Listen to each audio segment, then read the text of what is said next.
बात नहीं।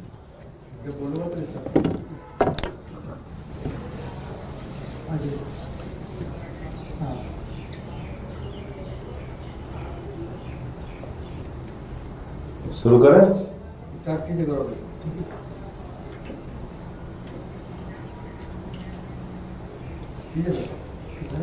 सभी पत्रकार बंधुओं को नमस्कार।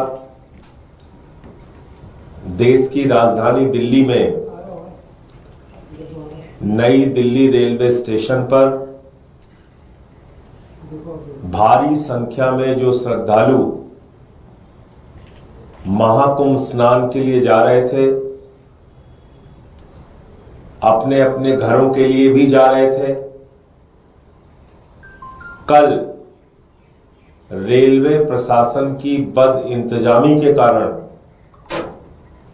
रेलवे प्रशासन की निष्क्रियता के कारण एक बड़ा हादसा नई दिल्ली रेलवे प्लेटफॉर्म पे हुआ और जिसमें कितने लोग मारे गए उसका कोई सही आंकड़ा अभी तक सामने नहीं आया है। कोई कह रहा है 15, कोई कह रहा है 18। जो चश्मदीद है, जो वहां मौजूद थे घटना के वक्त, उनमें से कई लोगों का कहना है कि यह संख्या बहुत ज्यादा है। लेकिन हर बार हमने देखा कि जब भी सरकार की निष्क्रियता के कारण, सरकार की खामियों के कारण, उनकी लापरवाही के कारण कोई घटना होती है तो पहला काम किया जाता है लीपापोती का। जिन लोगों की जान चली गई उनके प्रति कोई संवेदना नहीं है। जो लोग घायल हो गए उनके प्रति कोई संवेदना नहीं है। रिपोर्टर्स के मोबाइल तोड़ो,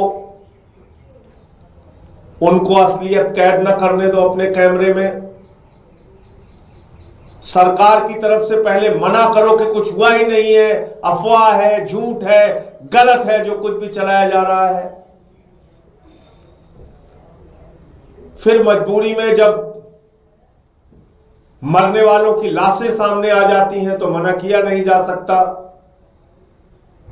मजबूरी में स्वीकार किया जाता है, फिर उस पर लीपापोती तक चलेगा इस देश के अंदर। देश के रेल मंत्री की, देश के सरकार की जवाबदेही कब तय होगी? कितनी दुर्घटनाओं के बाद? पटरियों पे ट्रेन आपस में टकरा जा रही है, 3-3, 4-4 ट्रेन आपस में टकरा जा रही है, सैकड़ों की संख्या में लोग मर गए,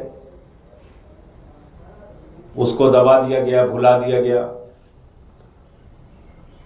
रोज ट्रेन एक्सीडेंट हो रहे हैं, उसको दबा दिया गया, भुला दिया गया। कल जो वीडियो आया है वो बहुत हैरान करने वाला है। नई दिल्ली रेलवे प्लेटफॉर्म पे हजारों की संख्या में लोग दिख रहे हैं, हजारों की संख्या में। पूरा प्लेटफॉर्म भरा पड़ा हुआ है, लेकिन वहां रेलवे का प्रशासन नहीं दिख रहा है। उस भीड़ को कैसे व्यवस्थित किया जाए, कैसे नियंत्रित किया जाए, कैसे लाइनों में किया जाए, इसके लिए कोई रेलवे प्रशासन नहीं दिख रहा है। भगदड़ हो गई, लोगों की जान चली गई, रेल मंत्री जी इनकार कर रहे हैं पूरी घटना से, कुछ नहीं हुआ। दिल्ली के एलजी महोदय एक ट्वीट करते हैं, 29 मिनट बाद उस ट्वीट को एडिट करते हैं। आप ये करने के लिए बने हुए हैं। एक ट्रेन जो 12 नंबर प्लेटफॉर्म पे आनी थी, अनाउंसमेंट हुआ 16 नंबर प्लेटफॉर्म पे आएगी, और बताते हैं कि उसके कारण भी भगदड़ हुआ।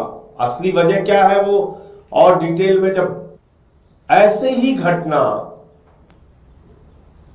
उत्तर प्रदेश में महाकुंभ के दौरान रेलवे स्टेशन पे हो चुकी है, प्लेटफॉर्म को बदलने के अनाउंसमेंट की वजह से। तो क्या रेलवे प्रशासन को यह समझ नहीं थी कि अगर इतनी संख्या में लोग इकट्ठा हैं और अचानक आप ट्रेन के बदलने का अनाउंसमेंट करेंगे तो उससे भगदड़ की स्थिति पैदा होगी, और जो कि हुआ। और इतनी बड़ी घटना के बाद उसको इनकार करने पे सब लगे हुए हैं। तो इसलिए कई बार ऐसा लगता है कि क्या मरना हम लोगों की नियति बन गई है। कभी नोटबंदी के बाद लाइनों में खड़े होके मरना है, कभी कोरोना की महामारी में मरना है, कभी महाकुंभ में मरना है, कभी ट्रेन के एक्सीडेंट में मरना है, कभी रोड के एक्सीडेंट में मरना है, कभी रोजगार मांगने पे मरना है, तो कभी फसल का दाम मांगने पे मरना है, कभी फ्लाईओवर के टूटने पे मरना है, कभी पुल के टूटने पे मरना है। ऐसा लगता है मरना हमारी नियति बन गई है और कोई फर्क नहीं पड़ता सरकार को। संवेदनहीनता की पराकाष्ठा है, कोई फर्क नहीं पड़ता सरकार को। इतनी बड़ी बड़ी घटनाओं पे ऐसे बयान दिए जाते हैं, शर्म आएगी आपको। महाकुंभ में इतने लोग मर गए, कहा जाता है साहब वो तो मोक्ष को प्राप्ति हो गए। तो मोक्ष की प्राप्ति उन लोगों को दीजिए जो उस बद इंतजामी के लिए जिम्मेदार है, उनको भी बोलिए आप मोक्ष प्राप्त कीजिए। ये आपके घाव पे नमक छिड़कने की प्रवृत्ति सरकार की कब तक चलती रहेगी। ये बड़ी बड़ी घटनाओं पे लीपापोती करके अपने गुनाहों को दबाने की कोशिश कब तक चलती रहेगी। जहां पे लाशें रखी गई हैं वहां पुलिस के जवान खड़े करके मरे हुए लोगों की सुरक्षा करके क्या दिखाना चाहते हैं? संख्या को छिपा के आप क्या बताना चाहते हैं? कि आपको अपनी गलतियों से सीखना नहीं है, आपको घाव पे नमक छिड़कना है। इसलिए मैं आम आदमी पार्टी की ओर से, अपनी ओर से, जो लोग इस घटना में मारे गए हैं उनके प्रति अपनी गहरी संवेदना व्यक्त करता हूं। ईश्वर से प्रार्थना करता हूं कि उनके परिवारजनों को यह अपार कष्ट सहन करने की प्रभु शक्ति दे, उनकी पुण्य आत्मा को अपने चरणों में स्थान दे।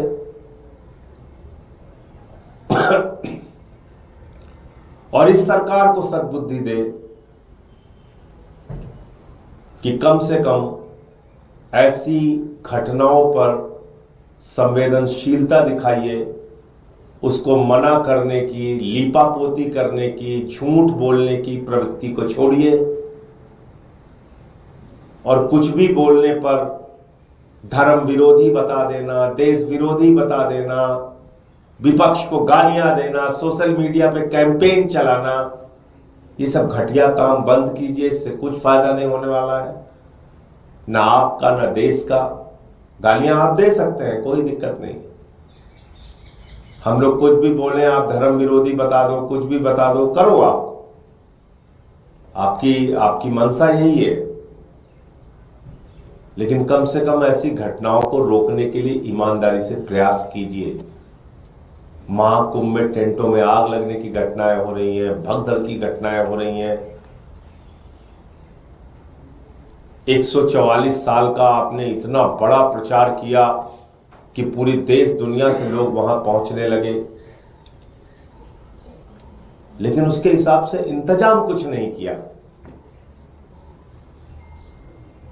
और 2014 में तो इस देश की जनता ने भगवान चुन लिया है, तो अब उनकी कोई आलोचना तो हो नहीं सकती, क्योंकि भगवान की कोई आलोचना होती नहीं। इंसान होते तो उनकी आलोचना की जा सकती है।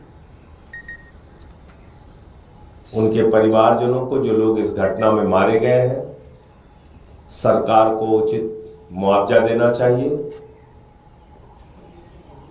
देश के रेल मंत्री की जवाबदेही कब तय होगी ये बताना चाहिए, और कितनी घटनाओं का हम इंतजार करें, और कितनी मौतों का इंतजार करें, और कितने ट्रेन एक्सीडेंट्स का इंतजार करें, कब आखिर रेल मंत्री की जवाबदेही तय होगी।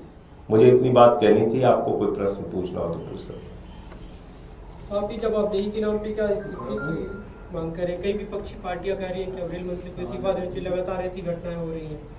देखिए, विपक्षी पार्टियों के मांग करने से कोई फर्क थोड़ी पड़ता है। विपक्षी पार्टियां मांग करेंगी, वो कहेंगे 4 साल और रहना चाहिए। वो तो अगर उनको खुद से लगता है कि नहीं, रेल मंत्री से कुछ संभल नहीं रहा है, महाकुंभ में जो गाड़ियां जा रही हैं उसके दृश्य आप देखिए, एसी डिब्बे तोड़े जा रहे हैं, हिंसा की जा रही है प्लेटफॉर्म के ऊपर। ये आज ये घटना जो दिल्ली में हुई है, इसके पहले तो बहुत सारी घटनाओं के वीडियो सामने आए। तो रेल मंत्री जी की कोई जवाबदेही कब तय होगी, मैं तो इतना ही पूछ रहा हूं। इस्तीफा मांगेंगे तो इस्तीफा तो कहेंगे नहीं, अगर आम आदमी पार्टी वालों ने इस्तीफा मांगा है तो उसको तो 4 साल और रहना चाहिए, ये तो सबसे सुयोग्य व्यक्ति है। तो ये सरकार की मंशा है, तौर तरीका है काम करने का, उस पर आप क्या बोलेंगे। धन्यवाद।